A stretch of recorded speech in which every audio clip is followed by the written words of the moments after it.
Venerdì 8 dicembre, buongiorno e benvenuti, buona festa dell'Immacolata da Michele Cucuzza e da Angelo Gagliano. Oggi vi mostreremo le stelle di Natale dell'AIL, l'Associazione per la lotta contro le leucemie, presenteremo l'agenda contro le violenze di genere e incontreremo Gibo, famoso cantautore catanese. Ma innanzitutto le notizie: a Favara un rivenditore di auto ucciso come un boss, è un giallo questo omicidio nell'Agrigentino. L'uomo è stato ucciso nella casa di campagna mentre lavorava nel suo appezzamento di terreno. Al vaglio le immagini delle telecamere. Sono stati 4 i colpi di pistola a distanza ravvicinata a uccidere Francesco Simone, 69 anni, titolare di una rivendita di automobili a Favara, grosso centro in provincia di Agrigento. Almeno 2 proiettili l'hanno centrato in faccia. Ha fatto la fine dei boss, almeno così sembra simboleggiare la dinamica dell'agguato avvenuto in contrada Poggio Muto, nella zona cosiddetta Crocca. L'uomo è stato assassinato mentre era intento a lavorare su un appezzamento di terreno recintato della sua casa di campagna che frequentava quasi ogni giorno. Il sicario o i sicari hanno dunque agito all'interno dell'area di pertinenza dell'abitazione estiva. Francesco Simone è stato ritrovato riverso per terra da un familiare che ha subito dato l'allarme. Sul posto sono intervenuti i carabinieri ed il sostituto procuratore Maria Cifalinò. Immediatamente sono scattate le indagini. Dei vecchi fascicoli intestati all'uomo, prontamente riportati alla luce dai carabinieri, sono emersi diversi precedenti penali e di polizia per stupefacenti e reati contro il patrimonio, ma nulla di particolarmente significativo. La vittima si occupava di compravendita di auto attraverso una società, la Sido Car, intestata al figlio. Gli investigatori stanno interrogando amici e parenti dell'uomo per capire cosa e perché è avvenuto il delitto. Nei pressi della zona dove è stato ucciso il 69enne vi sarebbero delle telecamere di videosorveglianza, adesso al setaccio degli inquirenti. Intanto l'autopsia, che sarà effettuata a breve, sarà di aiuto alle indagini, fornendo i primi dati certi sul delitto. L'auto di Francesco Simone, parcheggiata vicino alla casa di campagna, è stata sequestrata.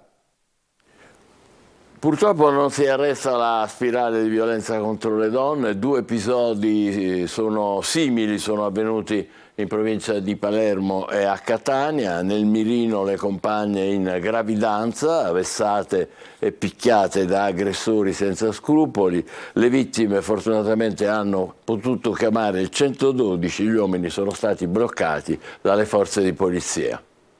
Ancora maltrattamenti, ancora violenza sulle donne, 2 storie molto simili. La prima arriva da Rocca Palumba nel Palermitano. Un uomo ha continuato a maltrattare la compagna in stato di gravidanza e i carabinieri della compagnia di Carafreddi lo hanno arrestato. Le indagini sono scattate dopo la drammatica richiesta di aiuto della donna di Rocca Palumba, la centrale operativa. L'operatore, sentendo le urla della vittima, ha inviato d'urgenza una gazzella del radiomobile, personale sanitario. I militari hanno fornito quindi il primo intervento soccorrendo la donna, che è stata trasportata al pronto soccorso di Termini Merese. Per fortuna il bimbo in grembo sta bene. I militari della stazione hanno ricostruito l'aggressione, soprattutto i soprusi e le minacce subite negli anni dalla donna. L'uomo ha 46 anni. Un'altra storia di maltrattamenti verso la compagna arriva da Catania. Anche qui la donna è in gravidanza e ha raccontato tutto alla sala operativa dei carabinieri, ovvero di essere stata aggredita dall'uomo con problemi di tossicodipendenza, che era andato in escandescenza colpendola al volto con degli schiaffi.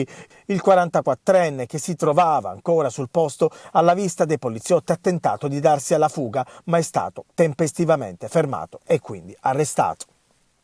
Tagli alla spesa e alla pubblica istruzione: saranno 95 gli istituti siciliani che scompariranno l'anno prossimo. L'elenco è quasi pronto, ma c'è ancora qualche margine di trattativa per salvare alcune scuole. Vediamo. È bufera nel mondo della scuola in Sicilia. I tagli alle dirigenze scolastiche, che si traducono nella sparizione di istituti che vengono accorpati ad altri, faranno saltare fra le 93 e le 95 presidenze con relative autonomie gestionali. Per gli studenti non cambia nulla, se non la soppressione di nomi di istituti storici e in alcuni casi l'esigenza di fare qualche chilometro in più per andare a scuola, tranne qualche occasione particolare. Il piano non è ancora definitivo, ma manca davvero poco alla trasmissione dell'elenco ufficiale dei tagli. Entro la fine dell'anno il documento sarà completo.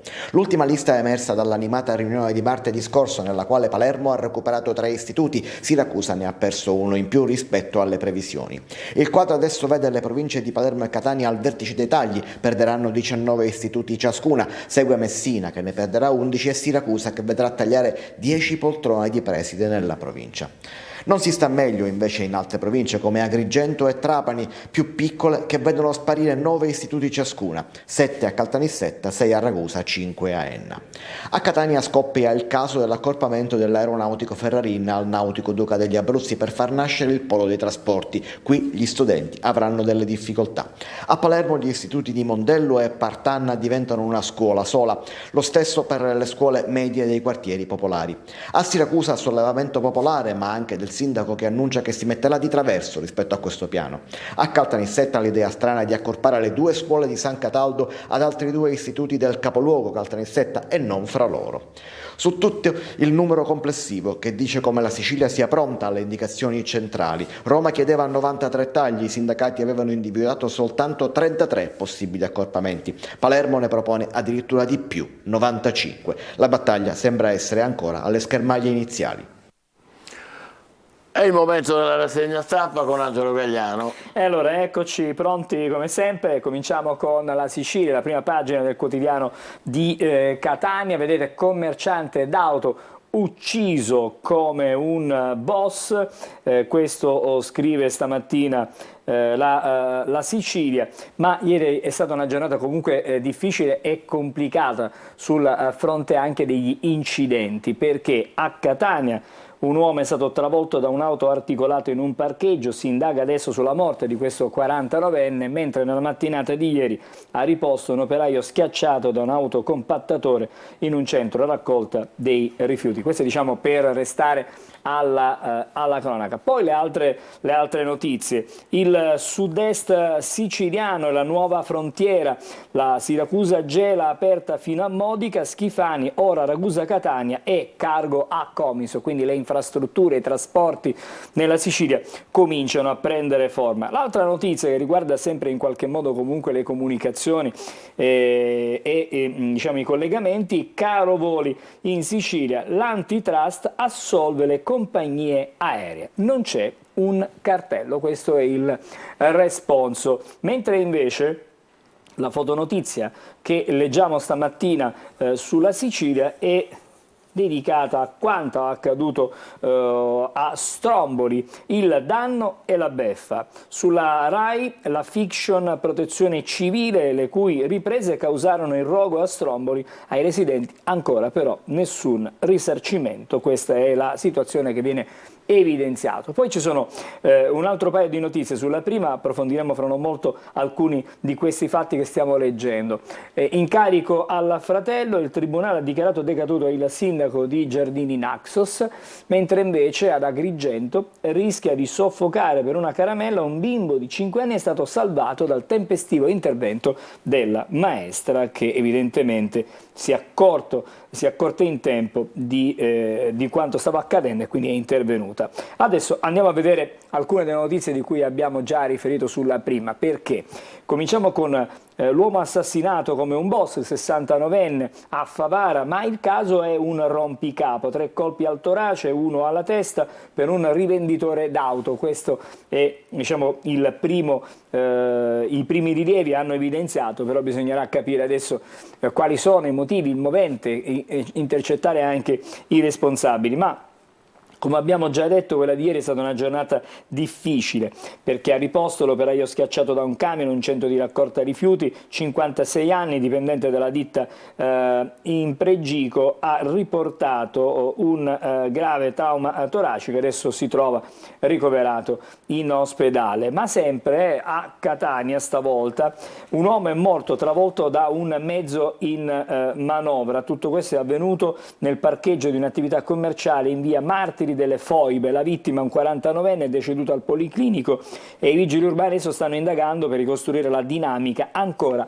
poco chiara. Tutto questo nel primo pomeriggio di ieri. Poi una notizia che riguarda un blitz Malupazzo. Il genero del boss torna in libertà dopo la condanna in appello, quindi Salvatore Tiralongo, che è il genero del boss ergastolano Pietro Puglisi, è tornato in libertà. La Corte d'Appello di Catania ha accolto l'istanza del suo avvocato e ha revocato la misura degli arresti e disposto l'obbligo della presentazione alla polizia giudiziaria 3 volte la settimana. Queste le notizie dalla pagina dedicata alla città di Catania. Le altre notizie invece all'interno: l'autostrada fino a Modica, il traguardo per il sud-est in un'ottica di sistema, apre l'ultimo tratto di 12 km della Siracusa-Gela, Schifani, ora Ragusa-Catania, e poi progetto cargo per lo scalo di Comiso, quindi il sud-est della nostra regione diventa, diciamo, uno snodo chiave per i collegamenti, per facilitare anche, diciamo, la possibilità di spostamenti. L'abbiamo detto dalla prima: Stromboli, la fiction della beffa, ancora nessun risarcimento. L'inchiesta va a rilento, Viale Manzini offre una vetrina per l'isola nei palinsesti, c'è il no del sindaco. Sempre sulle pagine interne del quotidiano La Sicilia, vediamo un po', leggiamo: l'antitrust assolve le compagnie, caro voli in Sicilia, l'autority in Parlamento, niente prove di cartello sulle tariffe per l'isola, si chiude l'istruttoria aperta, era dopo la denuncia della regione, ma un nuovo dossier sull'algoritmo è ancora praticamente in mano all'antitrust. Lasciamo i giornali di La Sicilia con quest'altra notizia: lotta per consultori e studentato, si apre un confronto, no al bando, un corteo rumoroso in via Etnea, spazio in via Gallo, lo spazio era frequentato da centinaia di persone, lo sgombero forzato e immotivato. Questo, diciamo, i motivi di questa protesta di ieri. Adesso il giornale di Sicilia, leggiamo insieme i fatti più importanti. Da una parte la finanziaria in salita fra scontri e rinvii, le prime liti già sui fondi ai comuni, la DC fa fronte con le opposizioni sui tagli previsti per Lampedusa, maggioranza divisa e i tempi dunque si allungano per la finanziaria. Poi l'antitrust, nessun cartello sui prezzi dei voli, lo abbiamo già visto, e ancora, vedete, nuovo patto di stabilità, l'Unione Europea al traguardo, trattativa a oltranza, perché si deve raggiungere un'intesa, si deve trovare un'intesa, e di mezzo ci potrebbe essere anche il MES per il nostro paese. Poi Autostrada 18, inaugurato il tratto di 12 km da Ispica a Modica, e la fotonotizia stamattina che vediamo sul giornale di Sicilia, eccolo qui, l'albero di Natale che è stato acceso ieri sera a Palermo, l'albero natalizio di Piazza Politeama è stato inaugurato proprio nella giornata di ieri. Il sindaco La Galla dice: sarà un Natale turistico e sociale. Questo è quello che dice il sindaco. Invece, per la cronaca, una raffica di colpi al volto, ucciso rivenditore di auto. Questo il giornale di Sicilia. Siamo adesso alla edizione di Palermo di Repubblica, che ha 2 fotonotizie. Da una parte l'isola dei rifiuti, perché la situazione è davvero insostenibile. Tari, rischio aumenti, da Erning in Danimarca a Valco in Finlandia, attraverso mezza Europa, per essere smaltiti. Praticamente attraversano tutta l'Europa i nostri rifiuti, e nelle tasche dei siciliani la tassa pesa sempre di più e si va verso altri rincari. L'emergenza Palermo, poi il focus particolare sulla città, passa per un accordo su doppi turni e straordinari, la possibilità che la RAP riesca a garantire un Natale con meno immondizia in strada, ma è una corsa contro il tempo. Questa è la situazione. E poi il caso dello studentato a Catania, 3.000 in piazza contro lo sgombero. Elena Cecchettin, sto al vostro fianco. Questa è la foto che riprende un momento del corteo di ieri. Per quanto riguarda la regione, all'Ars guerra delle mance con vista sulle europee, quindi all'interno della maggioranza ci sono evidentemente delle schermaglie proprio in vista delle europee, e in mezzo ci va la legge di bilancio della nostra regione. Cerchiamo di approfondire qualcosina in più su quello che è la situazione a Palermo sui rifiuti. RAP, una corsa contro il tempo, serve un nuovo accordo per salvare le feste di Natale. Questo è lo scenario che si prospetta, però mancano i soldi, attenzione, per spedire i rifiuti allarme Tari nei comuni in crisi. È stato bocciato all'ARS un emendamento da 50 milioni per il trasporto dalle discariche dell'isola a quelle del resto d'Italia e anche all'estero, quindi la situazione si complica ulteriormente per smaltire i nostri rifiuti che vengono spediti all'estero. Abbiamo ancora la vicenda di Catania, 3.000 no allo sgombero, la sorella di Giulia sto con voi, ha affollato corteo contro l'azione di polizia per liberare consultorio occupato, il sindaco sarà destinato ad attività sociali, dopo Zero Calcare interviene su Instagram anche Elena Cecchettin, quello era un presidio contro la violenza di genere. E poi c'è anche questa foto alla manifestazione, la 5 Stelle Gianina Ciancio, queste giovani facevano un lavoro prezioso e questa è la foto che riporta la edizione di Repubblica Palermo questa mattina. Abbiamo ancora una notizia che ci riporta però a quelli che sono i problemi dell'ARS, sono tanti i problemi, il retroscena, ARS, una guerra delle mance con vista sulle europee e il PPE snobba Cuffaro, alta attenzione sulla finanziaria, idem in commissione un suc clientelare, questo è quello che viene descritto. Severo giudizio. Molto, direi molto severo. Adesso siamo alla prima pagina invece della Gazzetta del Sud, in apertura, in alto, incontri sessuali, c'è un docente indagato, aperta un'inchiesta su un professore dell'istituto IACI. I carabinieri stanno lavorando al caso, coordinati dalla procura ordinaria e da quella per i minorenni, ascoltati anche alcuni studenti e quindi cercheremo di... Ma in che città questa? Siamo a Messina e quindi vedremo di capire che cosa sta succedendo effettivamente. Poi, vedete, si allunga la 18, altri 10 km fino a Modica, l'autostrada siciliana insomma ha un tratto in più e poi vedete la regione, si torna sulla guerra che riguarda la finanziaria, un nuovo stop in commissione bilancio all'ARS, scontro interno alla maggioranza fra Fratelli d'Italia e la DC di Cuffaro. Intanto c'è il via libera ai fondi per i comuni, ma le opposizioni parlano di clientelismo, questo è quello che dicono. E uno degli incidenti di ieri, perché ieri è stata una giornata davvero complicata, non solo sulle strade, un camion invade la corsia, muore un imprenditore a Capodorlando, la vittima è il 60enne Carmelo Masi, la moglie è in condizioni critiche. E poi, vedete, la Lega ora rilancia le gabbie salariali. Un ordine del giorno alla Camera e un disegno di legge al Senato per stipendi differenziati in base al costo della vita. Il governo sembrerebbe favorevole, riforma del patto di stabilità, trattative sulle regole di bilancio, il MES verso la ratifica in Parlamento. Ci siamo così proiettate quelle che sono le notizie del giorno che vedremo anche sui quotidiani nazionali. Molto bene, ci fermiamo provvisoriamente, state con noi, buongiorno Sicilia, fra poco la rassegna stampa nazionale. A dopo.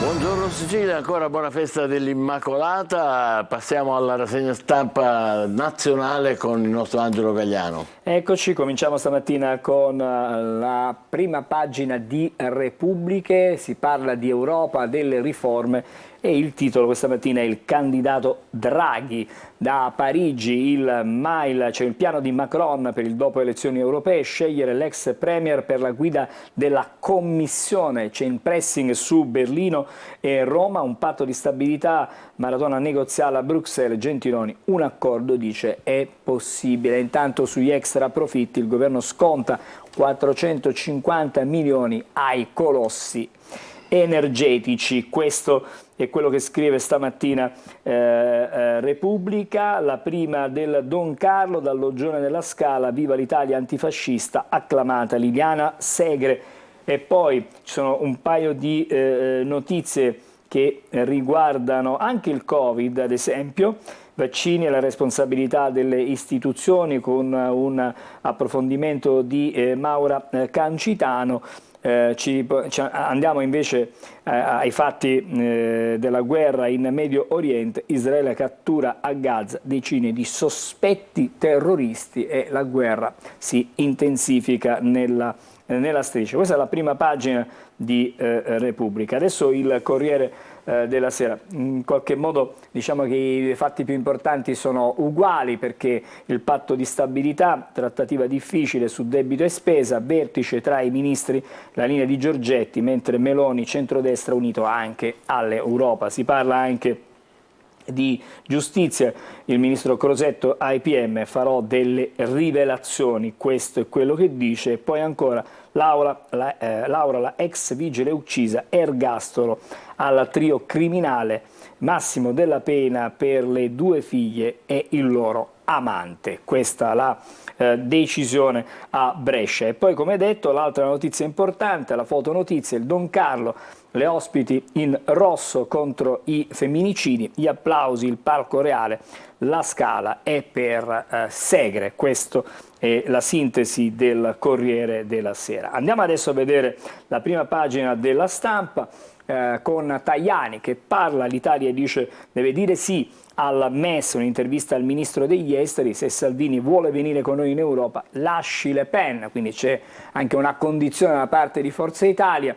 Patto di stabilità, si tratta ad oltranza, Parigi-Berlino, braccio di ferro sul rigore. Giorgetti spera in un rinvio. E poi le altre notizie, la Meloni, fondi europei, chi non spende li perde. E ancora vediamo, vedete, a scuola sta arrivando il professore personalizzato, ma l'istruzione non sia una Olimpiadi. Magari proveremo ad approfondire. Quest'anno in Italia sono sbarcati tanti ragazzi africani francofoni provenienti dalle ex colonie transalpine. Sono i miei studenti preferiti. Ernaldo Affinati a scrivere questo approfondimento, che andrebbe certamente letto con attenzione. Le gabbie salariali e quella insana voglia di dividere il paese, si ritorna a quella che è l'idea della Lega di proporre stipendi diversi a secondo del costo della vita. E poi c'è un richiamo anche sulla prima, Scala, il Loggione gridò viva l'Italia antifascista. Questa è la notizia riportata dalla Stampa, che ha una fotonotizia invece proprio sul conflitto in Medio Oriente. Hamas in ginocchio, come state vedendo sono davvero tantissimi i prigionieri. L'esercito israeliano mostra le foto di decine di miliziani che si sono arresi nel nord di Gaza, le giovani brigate Kfir e gli stivali rossi. Questo è quanto scrive Lucia Annunziata questa mattina. E poi la geopolitica, perché adesso in Ucraina rischia di vincere Putin. La riflessione è di Natalie Tocci. E adesso lasciamo anche la Stampa, vediamo invece il Messaggero. Come vedete in primo piano c'è lo scontro in Medio Oriente, nella striscia di Gaza. Hamas, la resa dei miliziani, le immagini di centinaia di terroristi nelle mani dell'esercito israeliano. E adesso l'Iran minaccia i traumi dei giovani sopravvissuti alle strage del rave, tra suicidi e ricoveri in psichiatria. Si parla anche di quanto avviene in Europa, patto di stabilità, l'intesa, scrive stamattina il Messaggero, è più vicina, Italia e Francia, flessibilità sul deficit. E poi altre due notizie interessanti direi. Torniamo a Brescia, il delitto della vigilessa, uccisero la madre, sorelle all'ergastolo, stessa condanna al fidanzato complice. E poi la vicenda di Giulia, l'assassinio di Giulia negli SMS di Turetta, il controllo su Giulia, non puoi ignorarmi, i messaggi alla sorella Elena, deve accendere il cellulare e agli amici so io cosa le piace. Questi sono i messaggi scoperti nel telefonino sul cellulare di Giulia.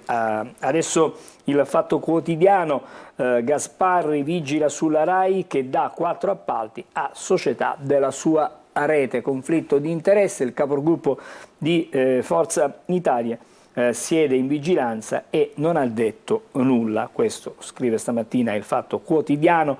E poi ancora tutti i record negativi nascosti dal governo, disastro economia, propaganda e realtà, dice il Fatto. Poi le procure strangolate, manca fino a un PM su 3, appello al Nordio e anche alla CSM, al Consiglio Superiore della Magistratura. Leggiamo anche la prima di Avvenire. COP riparte dal via, inizia la fase finale ma è stallo sulle misure per arginare l'aumento delle temperature, i nodi dell'adattamento e poi ancora dell'addio ai fondi fossili e dei fondi per i paesi più poveri. Scelta la sede della prossima conferenza a Baku, il ruolo della Cina, maggiore inquinatore e anche, diciamo, investitore. Bene, ci fermiamo qui per la rassegna stampa. Se state per uscire di casa, questo è per voi. Vediamo che tempo fa e dopo i primi ospiti. State con noi. Buongiorno Sicilia. Bentrovati da Clara Ventura di Trebi Meteo. Nella giornata di venerdì il passaggio di una perturbazione atlantica porterà maltempo sul nord-ovest Toscana e sulla Sardegna con precipitazioni sparse. Sul resto del territorio contesto stabile come sulla Sicilia. Inizialmente infatti avremo prevalenza di sole con cielo sereno al più parzialmente nuvoloso, ma nella seconda parte della giornata nuvolosità in aumento con precipitazioni sparse specialmente sui settori centro-meridionali, il tutto con temperature massime diurne che non supereranno i 16-17 gradi. Contesto di variabilità. Nella giornata di sabato una zona di bassa pressione sarà responsabile di molte nubi con annesse precipitazioni intermittenti nell'arco della giornata, con la possibilità di qualche apertura nelle zone centrali nelle ore centrali della giornata. Ventilazione sostenuta, il tutto con temperature che non subiranno particolari variazioni. Con questo è tutto, maggiori dettagli vi attendono sull'app di Trebi Meteo. Abbiamo tagliato le verdure e le abbiamo messe qua.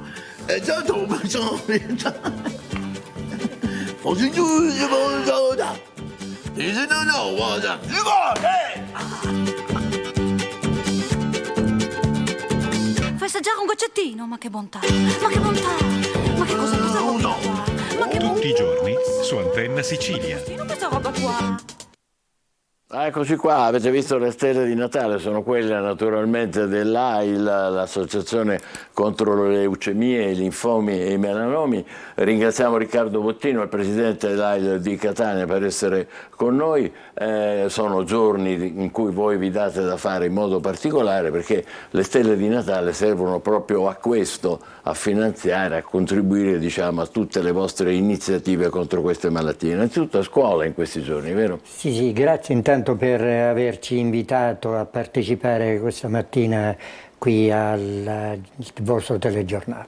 Sì, la scuola, perché noi, l'AIL Catania in particolare, ha ideato un approccio per le scuole, a parte di diffondere le stelle di Natale per chi offriva qualcosa. Abbiamo pensato di sensibilizzare i giovani, specialmente quelli delle classi più piccole, che con un piccolo contributo, non acquistando una stella per ogni famiglia, ma proprio collaborando fra di loro e acquistando una stella da tenere in classe, uno o più stelle da tenere in classe, contribuendo così, ma specialmente sensibilizzandoli alla donazione. Ecco, perché infatti l'iniziativa si chiama Accendi una stella. Appunto, abbiamo voluto dare questo nome appunto per indicare che la collaborazione di tutti questi giovani a partecipare alla donazione e acquistare una stella in comunità, diciamo. Ma contemporaneamente naturalmente ci sono i vostri gazebi nelle piazze di Catania. Vediamo un po', vogliamo elencarne qualcuno, ce lo ricordiamo? Nella piazza di Catania sono 3. La storica piazza Verga, davanti alla chiesa di Cristo Re in Corso Italia, e di fronte alla villa, quasi a fianco con le famose pasticcerie di Catania. Lì avete un riscontro notevole perché c'è tantissima gente che va e che viene, turisti, gente che poi oggi è una giornata di festa, quindi sicuramente oggi proprio il giorno 8 che in tutta Italia è stata identificata come la prima giornata per la donazione per le stelle. Chiaramente, specie dove il nome Concetta è molto diffuso, che è particolarmente ricercato. Come dono, è vero. Dono. E naturalmente ricordiamo che si tratta di donazioni, quindi non c'è una cifra stabilita, c'è un minimo, ma insomma poi queste sono ovviamente come dire, la buona sensibilità di ciascuno di noi. Per quanto riguarda la ricerca, ecco, ci vuole dire un po' i campi sui quali voi intervenite, perché sono tantissimi, oltre che la ricerca scientifica, abbiamo detto contro leucemie, linfomi e melanomi, ma per esempio c'è un'iniziativa sull'ematologia al Policlinico. Sì, cioè volevo un po' sottolineare questo, che l'AIL nazionale non si ferma a finanziare la ricerca, che tra l'altro è uno dei punti principali dell'impiego delle somme raccolte, ma si interessa proprio di aiutare le ematologie, a Catania sono due, quella del Policlinico e quella dell'ospedale Garibaldi. E di essere vicina anche alle famiglie. Ad esempio da qualche anno, da 2 o 3 anni, sin dall'inizio noi già facevamo l'assistenza domiciliare per i pazienti che non avevano bisogno del ricovero ma che avevano ugualmente bisogno di un'assistenza, per cui i nostri medici o gli infermieri andavano là, gli psicologi. Ma da 3 anni esattamente abbiamo iniziato quella che chiamiamo il servizio navetta, per cui prendiamo i pazienti dal loro domicilio, li portiamo nelle 2 ematologie di riferimento, vengono qui trattati e poi riportati a casa. Ma è un servizio estremamente importante questo. È importantissimo ed è richiestissimo. Navetta, l'avete chiamato così? Navetta. Con un termine un po' tipo agli aeroporti. L'aeroporto, ma in realtà si tratta di un servizio di grande rilievo. No, è gratitissimo dalle famiglie, perché lei non hanno la necessità di lasciare il posto di lavoro per andare ad accompagnare i parenti e poi si trovano benissimo. Abbiamo del personale effettivamente efficientissimo, volontari. Questo è importante. E il vostro staff è abbastanza ricco, vero? Sì, noi abbiamo moltissimi volontari, sia nelle giornate di raccolta fondi, questa delle stelle di Natale e poi le uova di Pasqua, sono le tipiche nostre raccolte, ma poi durante tutto l'anno ci sono i volontari all'accoglienza nei reparti di ematologia, nell'accompagnamento, nel portare le provette dal reparto al laboratorio. Insomma, è un servizio che facciamo con grosso impegno anche economico, ma che è particolarmente apprezzato, utile. Naturalmente, moltissimo. Una delle cose nuove, se non sbaglio, più recenti che l'AIL fa è anche questo servizio di psicologia per i pazienti. Sì, proprio noi abbiamo 2 psicologhe che sono di supporto sia ai pazienti che ai loro familiari, sia all'interno del reparto di degenza o di terapia, ma anche come accoglienza, perché insomma, oggi la psicologia è particolarmente utile nel sostegno di questi pazienti. Spesso sono pazienti giovani che trovano la loro vita interrotta in questo percorso, che è difficile da affrontare. Però c'è da dire una cosa, che tra le malattie tumorali, quelle delle malattie del sangue sono quelle che oggi sono più facilmente guaribili, addirittura guaribili, non solo curabili. Ma questo è molto confortante ed è dovuto anche in buona parte anche al vostro sforzo perché progredisca la ricerca. Sicuramente, oggi la ricerca in questo settore, sia con i farmaci, con la vecchia chemioterapia, vecchia perché è stata oggi superata da altre terapie, e la stessa chemioterapia oggi si avvale di farmaci più moderni, meno impegnativi dal punto di vista delle complicanze, di tutto ciò che comporta, cioè la caduta dei capelli. Oggi fortunatamente, grazie alla ricerca che è internazionale, ma dobbiamo dire che l'oncologia, l'ematoincologia, cioè le malattie del sangue oncologiche in Italia è fra le più avanzate nel mondo. Ma questo ci fa naturalmente molto piacere ed è importante. Siamo una rete regionale, quindi questo avviene anche nelle altre città, oltre che Sicuramente, Catania. ci sono altre AIL in altre città, così come a Catania non è solo Catania, le 3 piazze, ma c'è a Giarre, c'è a Maletto, a San Giovanni La Punta, ci sono varie piazze. Poi quasi in tutte le città siciliane esiste la sezione dell'AIL, tranne in 2, Trapani che è accorpata a Palermo ed Enna.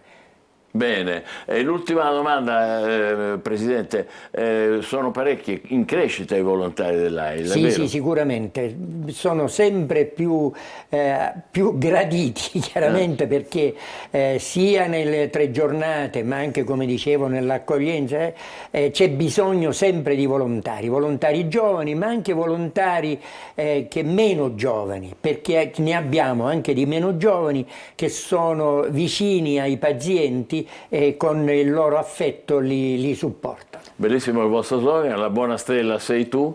Vi ricordo l'appuntamento oggi, domani, dopodomani, da stamattina fino alle 7 a Piazza Giovanni Verga, in Corso Italia e in via Etnea all'altezza del 284. Grazie al Presidente dell'AIL di Catania. Grazie a loro sempre. Riccardo Bottino, e complimenti per le cose che fate. Grazie, buona giornata. Breve pausa e poi ci occuperemo d'altro. State con noi, buona festa dell'Immacolata e buongiorno Sicilia.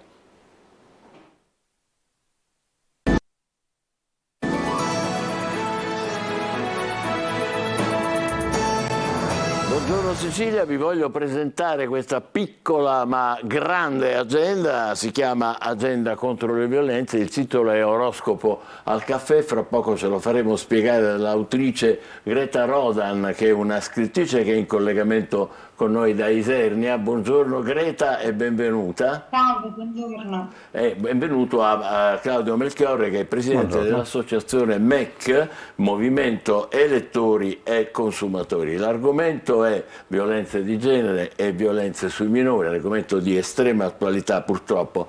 Perché oroscopo al caffè, Greta? Salve, buongiorno. Perché tanto oroscopo mi al sentite caffè? bene? Se mi sente, le chiedevo Allora, questo bel titolo e con questa invitante tazza piena di fumo, piena di aromi che si possono immaginare. Il titolo nasce dal fatto che da alcuni anni mi occupavo anche di astrologia. Io vivo in Molise, sono campana ma vivo qua da tanti anni e scrivevo un oroscopo che raccontava la regione nella quale vivo. Poi Claudio Melchiorre in realtà ha avuto l'idea di passare al racconto di tutta l'Italia, quindi abbiamo pensato poi a questa agenda che raccontasse tutto il territorio italiano. Bene. E che è alla 4ª edizione, molto, molto felicemente per noi. Certo, come no, complimenti. E oggi è vero, Claudio Melchiorre, in via Oliveto Scamacca alle 6:30, che cosa succede? Presenteremo per la Sicilia l'agenda, oltre a questa presentazione ce ne sono state anche a Roma, una la faremo addirittura a Madrid, poi Bologna, Milano, in Molise, vabbè, Greta va a tappeto, quindi non posso dire tutte le date del Molise e della Campania perché lì Greta è a casa. Ma parliamo di quella di Catania, abbiamo detto via Oliveto Scamacca alle 6:30 di oggi pomeriggio, presentazione di questa bella agenda, vedete qua Greta Rodan, ci sono una serie di indicazioni che poi sicuramente potrete approfondire. Ci saranno molti ospiti oggi. Sì, certo, assolutamente. Questo perché quest'anno l'agenda, il primo anno abbiamo contribuito alla nascita di una casa protetta di Brescia. Poi abbiamo cominciato a dare una mano ad Ali Emozioni in Movimento, che è un'associazione che si occupa di educazione alla affettività, all'emotività. Perché lo abbiamo deciso? Perché quando parliamo di violenza sulle donne piuttosto che violenza sui minori, tutti dicono che bisogna educare all'emotività. È peccato però che non esiste, non c'era, almeno prima di Ali, un sistema di intervento pratico. Ali è composta da sociologhe, psicologhe sociali che hanno creato un disciplinare di intervento. Quindi in sostanza è l'unico intervento di cui io abbia notizia, pratico, che possa essere utilizzato prima che sfoci la violenza. C'è la tendenza... Dove viene diffuso? Sì, nelle scuole? L'agenda? L'agenda è... Ah no, allora, per quanto riguarda il metodo Emo al quadrato, in questo momento è stato concluso un accordo con il Tribunale dei Minori di Catania, molto importante, che ha riconosciuto evidentemente il metodo, e quindi noi stiamo aiutando questa associazione perché sì, quello che hanno fatto è importante e meritorio, ma per fare la start-up qua è sempre complicato. Certo. Lavorano con delle scuole, lavorano anche qua a Catania, a Cibali, con un'associazione che si chiama Famiglie per la Vita, e appunto per supportare, per dare una mano, per dare la possibilità di fare questa attività che abbiamo scelto loro per... Perfetto. Ricordo qualche nome, mi scuserete se non li accenno tutti perché c'è una lista infinita, sì. Ma c'è nella saletta Cappellani Costa di via Oliveto Scamacca 21 alle 6:30 Deborah De Felice, che insegna sociologia giuridica della devianza, sì. È proprio il tema. Anna Maria Costantino, che è vice direttrice dell'ufficio dei servizi sociali della Corte d'Appello di Catania, il professor Caserta, che insegna economia, sì. Politica, e che conosciamo bene a Catania, e poi appunto ci sarà Gabriella Chiarello, che è presidente di Ali. Volevo chiedere a Greta Roda, che è autrice di questa simpatica, se mi può permettere questo aggettivo, questa simpatica agenda, ecco, che impressione ha per quanto riguarda come dire, la situazione? Purtroppo le tragedie si susseguono, le ultime anche in Sicilia, sì. Ancora io ieri. Purtroppo non vi sento. Qual è la situazione per quanto riguarda, come dire, affettività da una parte e dall'altra, invece violenza di genere? Ma guardi, io mi occupo di questo tema da molti anni. Le posso dire intanto qual è la situazione nella mia regione. Io sono partita da qui perché mi sono resa conto che c'era veramente tantissimo da fare. Mi volevo rendere utile in qualche modo, e questo modo poteva essere riuscire a parlare di un argomento così serio attraverso qualcosa che fosse così leggero, come gli oroscopi, come il racconto dell'Italia. La situazione... Voi mi sentite? Perché io non vi sento. Sì, ma parli tranquillamente, non si preoccupi. Ok. L'agenda la stiamo portando quest'anno diversamente da quello che abbiamo fatto gli altri anni in tutta l'Italia. Quello che penso sia necessario fare è riuscire ad affrontare un argomento come questo e ricavare da una... Oddio, ho perso il collegamento. Non ci deve essere una difficoltà. Può continuare lei, naturalmente.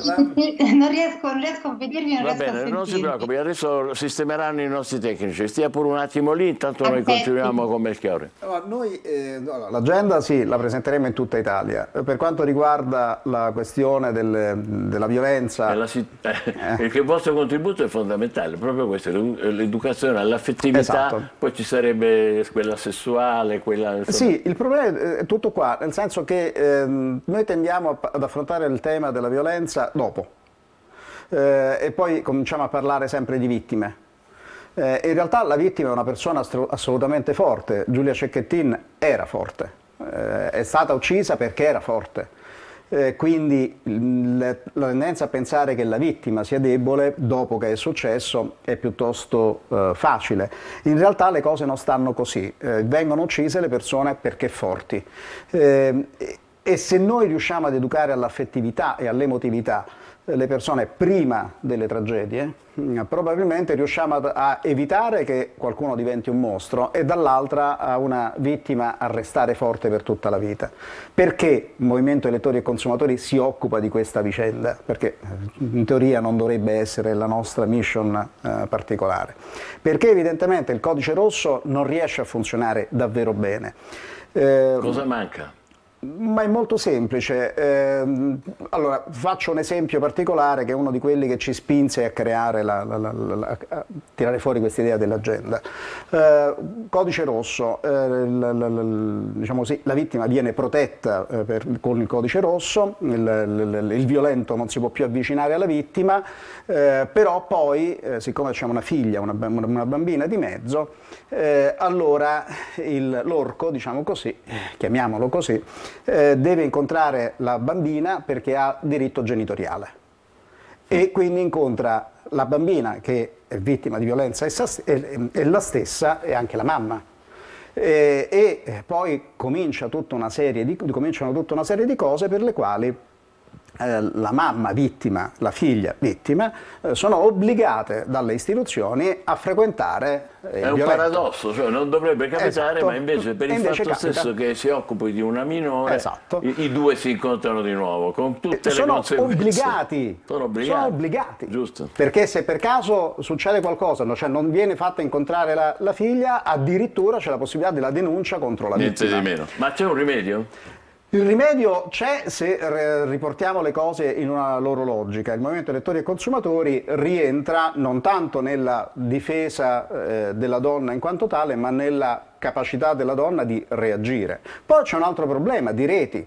Qui per esempio a Catania c'era fino a qualche giorno fa un consultorio, sì era in un centro sociale occupato, ma c'era un consultorio per le donne gestito da ragazze ed è stato sgombrato. Questa è emergenza, ma poi nei fatti, quando ci sono delle cose che funzionano, saltano per aria. È chiaro che noi invece dobbiamo concentrarci, lavorare.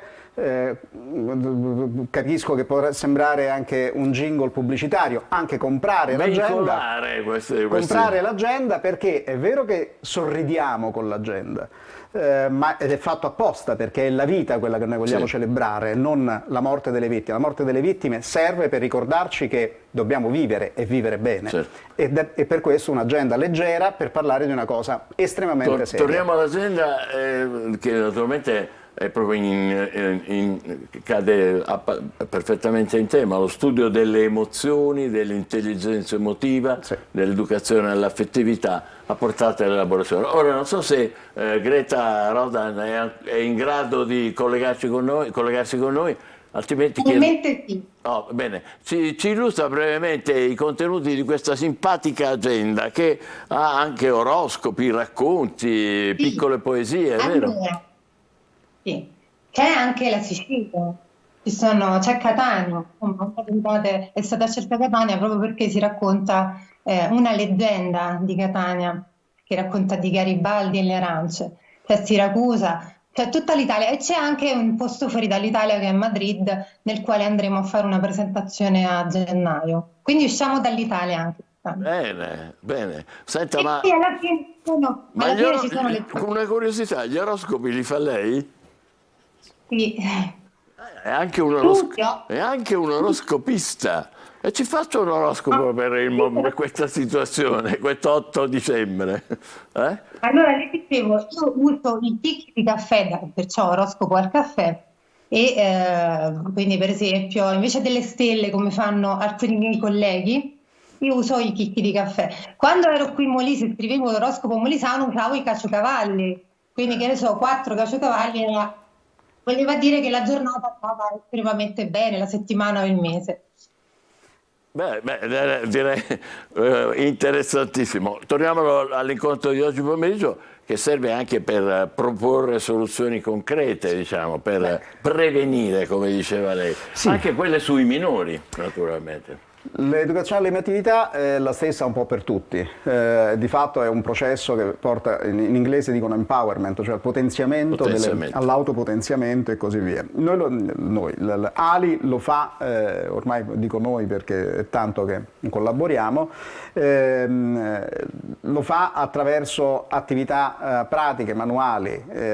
Chi partecipa evidentemente impara a gestire il mondo attorno a sé, perché in questa maniera capisce il valore di sé e dell'altro.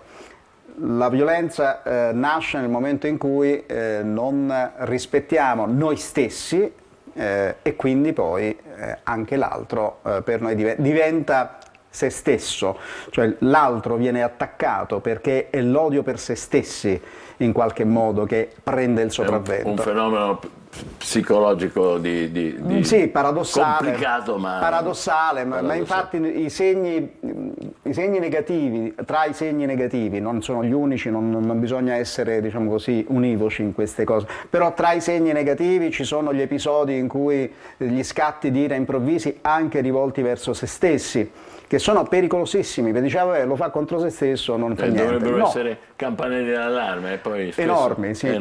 Spesso non lo sono. Vi ricordo l'appuntamento, via Oliveto Scamacca, ore 18:30 a Catania, e quindi questa simpatica agenda, l'oroscopo al caffè di Greta Rodan, che ringraziamo, sarà l'occasione per contribuire naturalmente. Dopo che avete comprato Esatto. le stelle di Natale dell'AIL, sono le 18:30, quindi più o meno potete trasferirvi tutti. Passare tutti in via Oliveto Scamacca. E qui, sì. a parte la risata, il contributo è importante perché naturalmente parliamo di violenza di genere e violenze sui minori. Grazie a Claudio Mercado. Grazie a voi. E grazie a Greta Rodan e complimenti. Adesso ci fermiamo, breve pausa e dopo altri argomenti. State con noi, buongiorno Sicilia.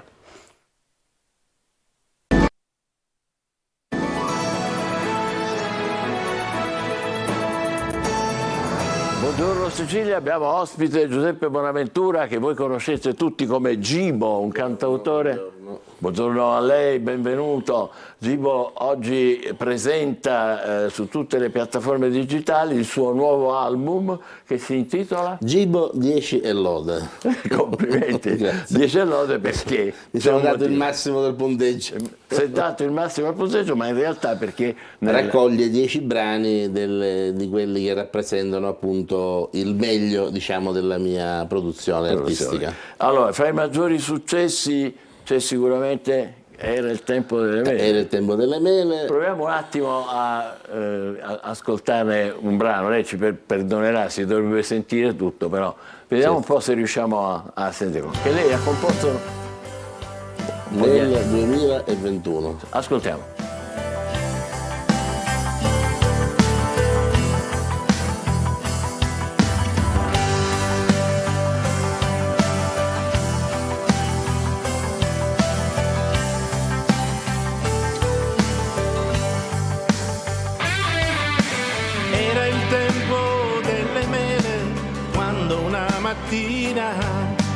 Mi ricordo Maria Rita, ancora ragazzina, le cantavo le canzoni per vederla un po' di più, lei invece mi invitava a fare il blues.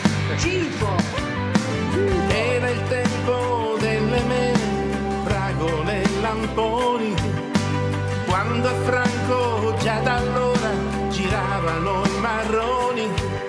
Bene, possiamo rientrare in studio. Lei è anche un ottimo chitarrista, complimenti. È il mio strumento preferito. Il suo strumento preferito, si vede. E poi ha questo video multimediale, perché c'è anche una parte, diciamo, di fiction. Ci sono anche delle voci che questa canzone viene realizzata ricordando i tempi del liceo. Viene realizzata in maniera ironica, perché questo è il mio ironic style, come definito da alcuni famosi giornalisti, in cui io parlo della terza B del 78 in maniera appunto leggera, esatto. Leggera. Tra l'altro ispirandosi a un famoso, cos'era, un film? Sì, era certo, il famoso Tempo delle mele, che parlava appunto del... E in questo brano ci sono appunto alcune le voci dei miei compagni, che odierne, non quelle di 40 anni fa, che sono prestati a partecipare anche al brano. Beh, molto carino, molto simpatico. Però non sono tutti brani già noti, c'è anche un inedito, è vero? Allora, oggi esce, oggi che è un giorno particolare ovviamente, 8 dicembre, festa dell'Immacolata. A parte l'Immacolata, però per i cantautori è un giorno particolare perché oggi scompariva uno dei più grandi di tutti i tempi, John Lennon. Ah, ecco, questo mi era sfuggito, mi dispiace. Quindi no, non volevo adombrare l'Immacolata. Per cui per chi fa il cantautore è rimasto sempre l'esempio e chissà cosa avrebbe potuto fare se fosse ancora rimasto in vita. È veramente un grande genio della musica. E questo brano si chiama? Questo brano in realtà non è un brano nuovo, si intitola Loveless. È senza amore. Senza amore. Ed è la traduzione in inglese di Quando il cuore non c'è, che parla di quella tipica persona che non sa amare, non perché non ha il cuore in senso fisico, ma perché non ha il cuore in termini di serie di sentimenti, cioè non è capace di provare sentimenti. Questo sembra un periodaccio da questo punto di vista, assolutamente. Di grande attualità anche questo. Quindi Loveless esce oggi a completare l'album, è in inglese, tradotta da Cesare Costantino che mi ha aiutato nella traduzione, e si troverà appunto l'album su tutti gli store digitali, Spotify, Amazon, eccetera, eccetera. E sono tutti brani che sono noti, sono conosciuti, lei è molto, molto stimato, ma che nascono dove? Da incontri, persone che lei conosce, ha raccontato anche di compagni? Sì, nascono sicuramente da situazioni reali, perché come lei insegna il cantautore prende spunto da quelle che sono le situazioni ordinarie, quotidiane, perché per esempio nel mio album c'è una tipologia di brano sempre diverso, no? Per esempio ci sono i brani che parlano di amore, ma non dell'amore classico, cuore, amore, sole, eccetera, eccetera, parlano del quasi amore quando due persone si incontrano ma ancora non stanno insieme. Quasi amore è bello. Periodo di transizione. Poi c'è la canzone dell'amore perduto, perché mai si fanno su quello che ho trovato, sempre di quello perduto. De André insegna, giusto? Giusto, come no. E poi ci sono le canzoni però serie, perché parlano di persone scomparse, quindi le persone fatte in memoria di chi non c'è più, come Rose nel cielo o L'uomo di Pisa. Invece l'onomastico del Dio Sole che cos'è? È un'altra simpatica storiella di una persona che porta il nome del Dio Sole, Elio in greco e Helios sarebbe il Dio Sole.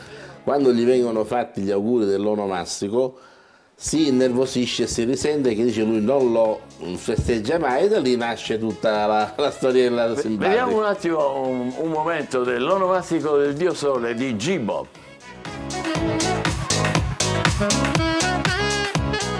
Ovvio che Saverio disse a Michi, meglio se gli auguri non li fai.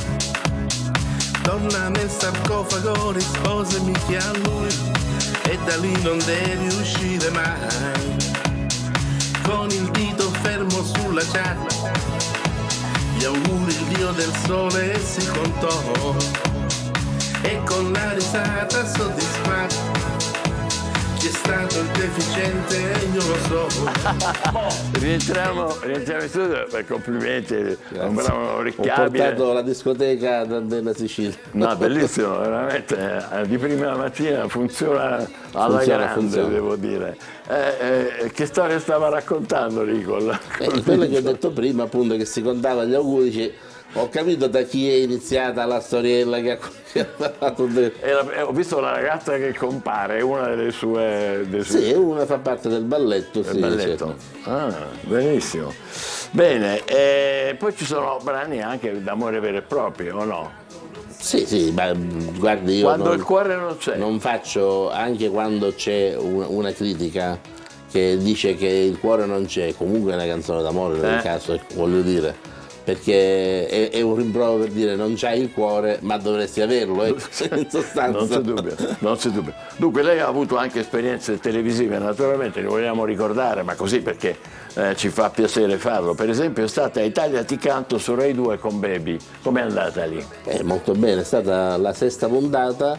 Italia Ti Canto faceva un giro itinerante delle località turistiche siciliane e noi eravamo in una sperduta località messinese, Motta da Fermo, e abbiamo realizzato questo video in cui appunto si parla di paesaggi, nel tempo stesso dava uno spazio all'artista. Lei comincia con il video o comincia con la musica?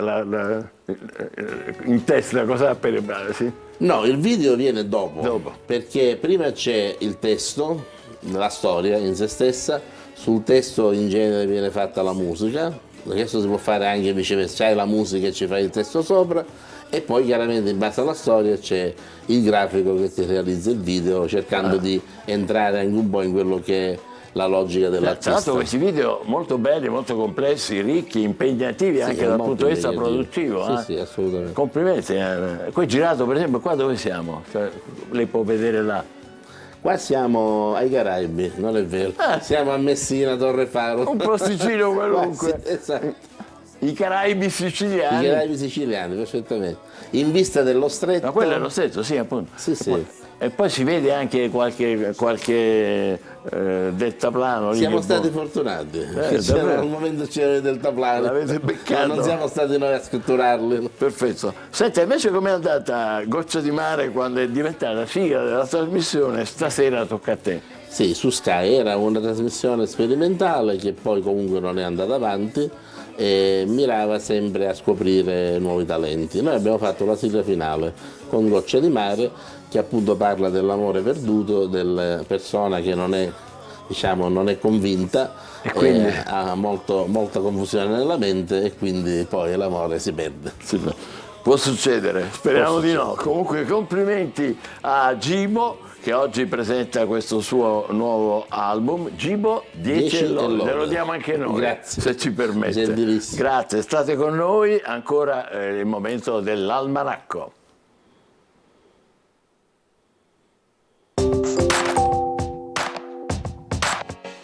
Il buccellato siciliano è il dolce di Natale per eccellenza nell'isola. Il suo nome è di origine latina, buccellatum, significa pane da trasformare in bocconi. Era un pane dolce a forma di ciambella che gli antichi romani preparavano durante le festività. Veniva abbellito intagliando la pasta con delle punte per farla sembrare una corona. La tradizione di addobbare l'albero di Natale ha origine nell'antico Egitto, in cui durante il culto del sole si usava adornare una piramide. Questa tradizione ispirò i popoli del nord Europa. Nel XV secolo in Estonia si cominciarono a decorare gli abeti con frutti invernali. Questa usanza si è poi diffusa nel resto del mondo.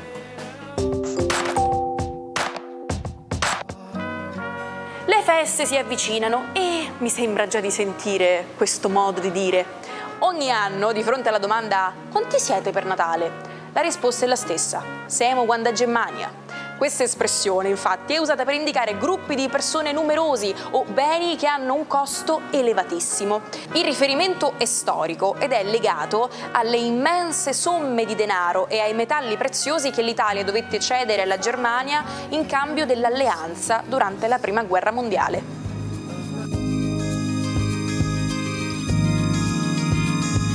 Andiamo a vedere cosa dicono le stelle in questa giornata di festa con il nostro Marco Amato e la sua bella tazzina. Vediamo, fateci vedere un po' meglio.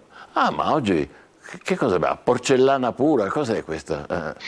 Eh beh sì, è una porcellana portoghese, la cui particolarità sì, è portoghese e ha una tradizione molto interessante perché ha questo delicato intreccio, ma vi faccio vedere la particolarità della tradizione. È questa.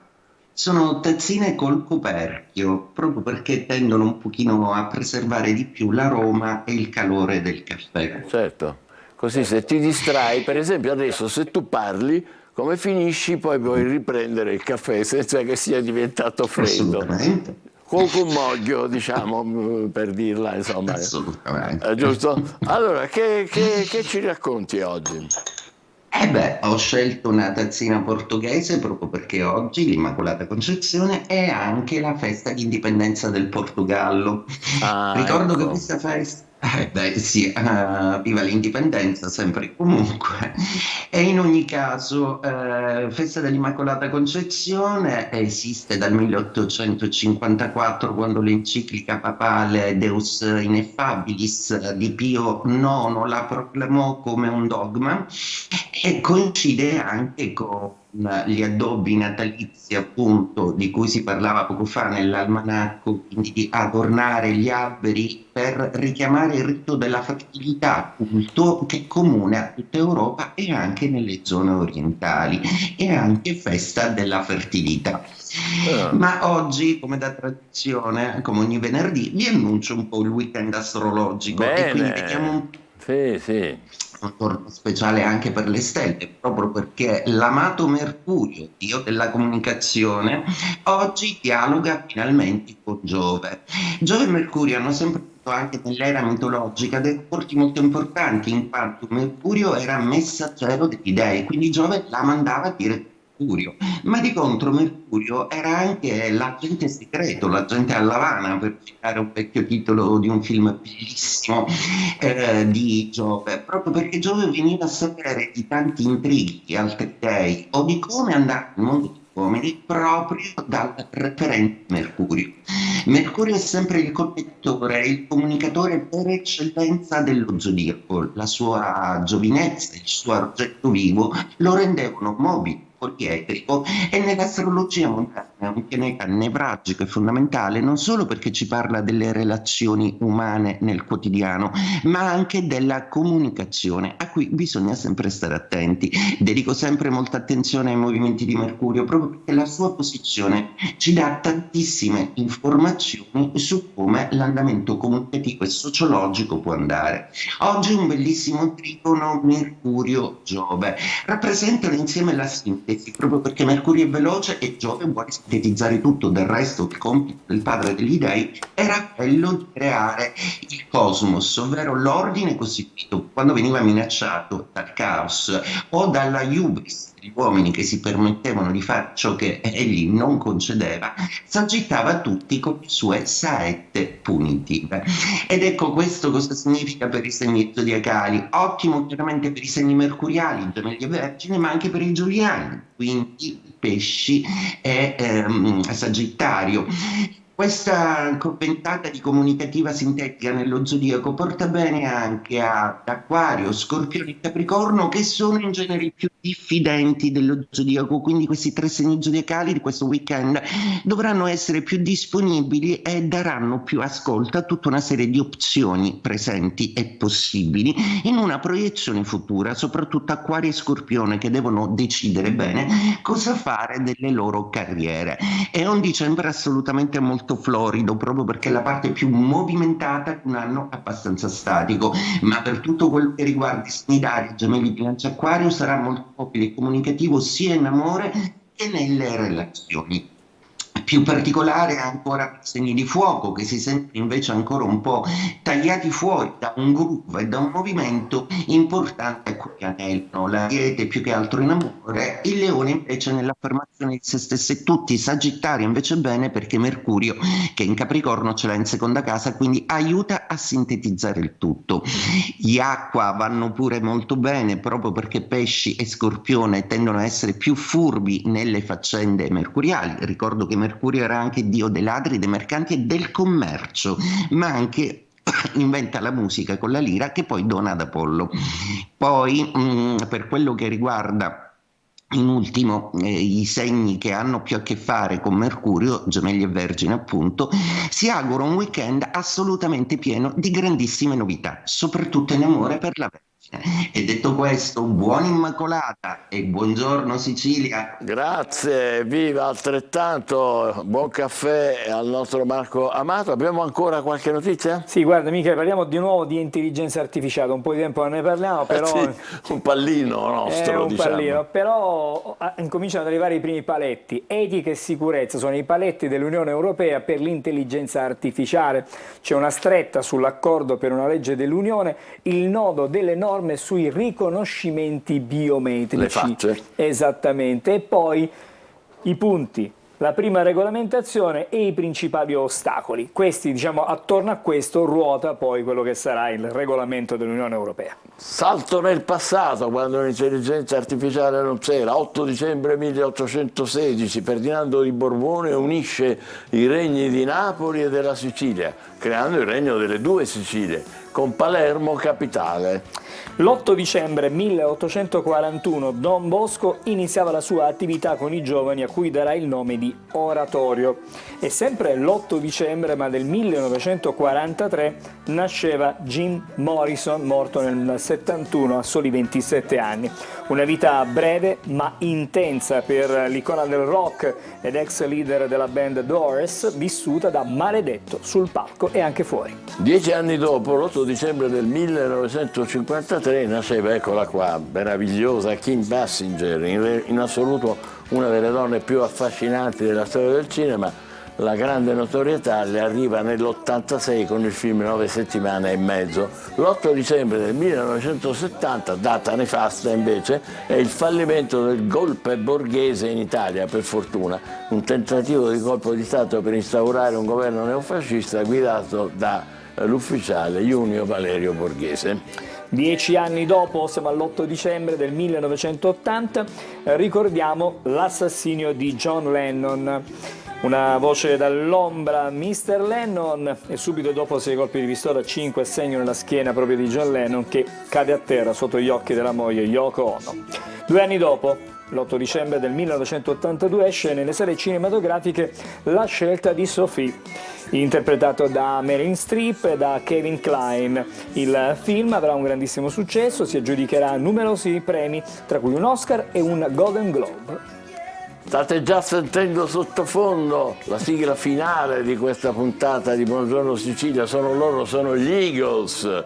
8 dicembre 1976, gruppo americano di musica rock, pubblicano uno degli album più venduti di tutti i tempi, Hotel California, raggiungerà 32 milioni di copie e la rivista Rolling Stone lo classificherà alla 37esima edizione nella lista dei migliori 500 album di sempre. E quindi ascoltiamocela questa meravigliosa Hotel California e vi diamo appuntamento a lunedì, ricordandovi che lunedì sarà il numero 200 di Buongiorno Sicilia. Gli autori ci tengono molto a numerarli. Buon weekend, a lunedì. Hotel California, gli Eagles. A lunedì.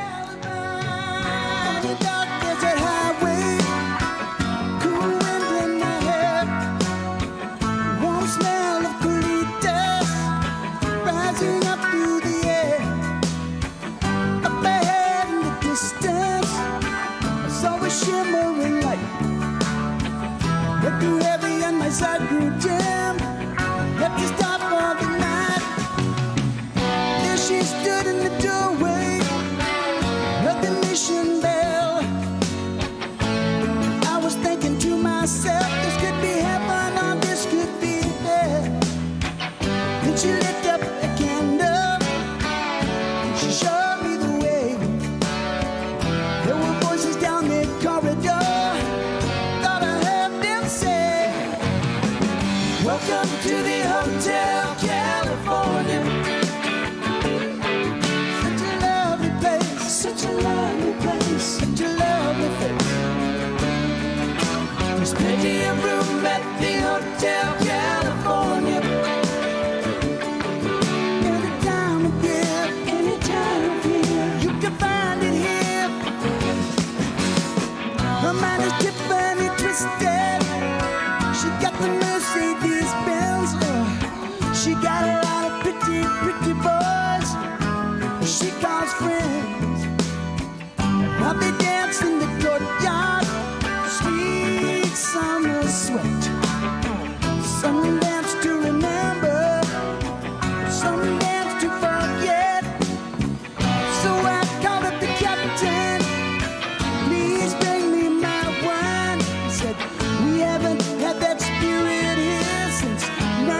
69. And still those voices are calling from far away. Look you up in the middle of the night just to hear them say, welcome to the Hotel California.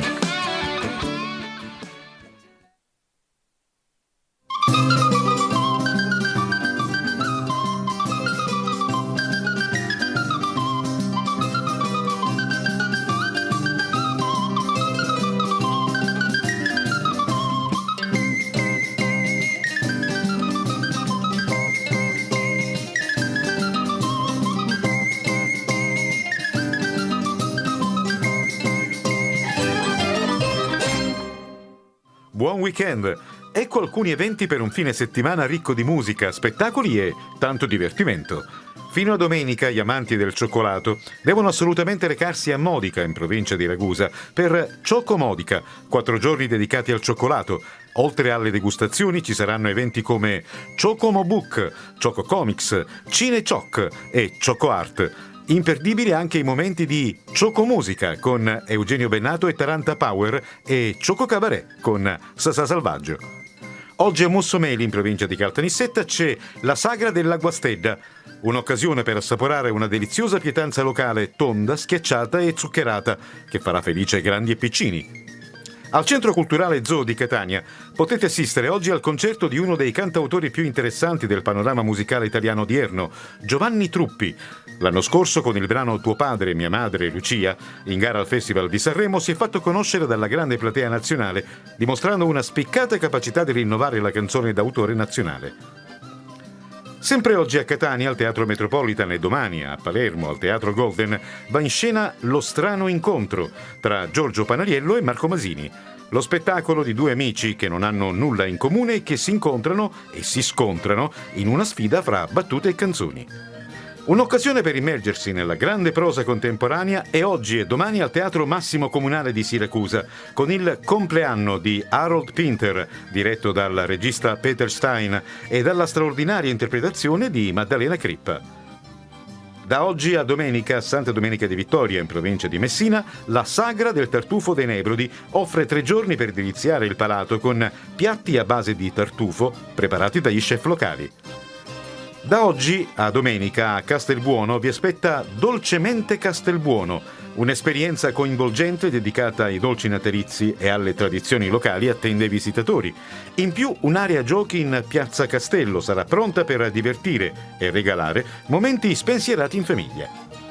Sempre nelle splendide Madonie, da oggi a domenica, il borgo di Polizzi Generosa ospita la prima parte del Film Festival sul paesaggio. Questo festival celebra il paesaggio come un bene comune e una geografia umana, con incontri, dibattiti e musica.